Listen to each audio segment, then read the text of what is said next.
This is the day this month that Fawzia Amin Saydo's 10-year ordeal ended when she was reunited with her family in the northern Iraqi town of Sinjar. Her nightmare began in August of 2014, 1 month before Saydo's 11th birthday, when the Islamic State captured her hometown and kidnapped her and other women of the Yazidi minority. I was taken to a sex slave market. The Islamic State men were sitting at the market as they made the women hold trays of tea and serve. This was to make sure the men could see the women from different angles. She says IS sold her as a sex slave 5 times, coerced her into converting to Islam, and then married her to a Palestinian IS fighter. She says she was drugged and raped, or in her words, approached by him. The first and second day I was with him, he didn't approach me. On the third day, he came to me and told me that he had received permission to approach me against my will. He was told to rape me even if I resisted. I was young and I couldn't bear that, which is why he decided to give me a drug.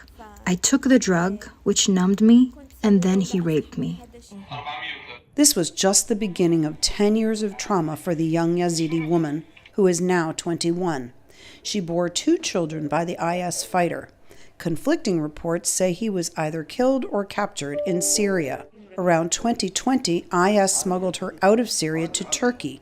From there, her husband's mother took her and her 2 children to the Gaza Strip, where she says Hamas members took her phone so she could not reach her family.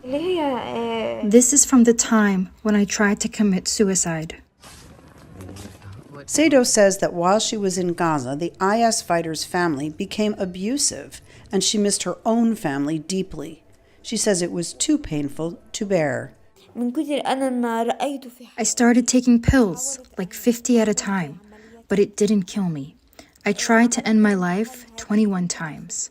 She says her chance to escape from Hamas-controlled Gaza came a few months ago. I saw everything from Hamas. I was tired of Hamas tormenting me, so I decided to leave. I asked for help, and I made contact with the Israelis, the Americans, and some people from Canada. With international help, she finally fled Gaza on October 1st, but her release is not without cost. She says she was forced to leave her 2 young children in Gaza with their father's family. I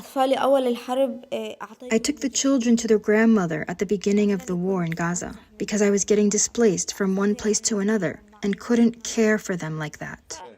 Despite being free, Saydo says her concern now is for her children. And her story is one of many. The United Nations estimates more than 6,400 Yazidi women and children have been sold into slavery since IS captured Sinjar in 2014. For Kawa Omer in Sinjar, northern Iraq, Amy Katz, VOA News.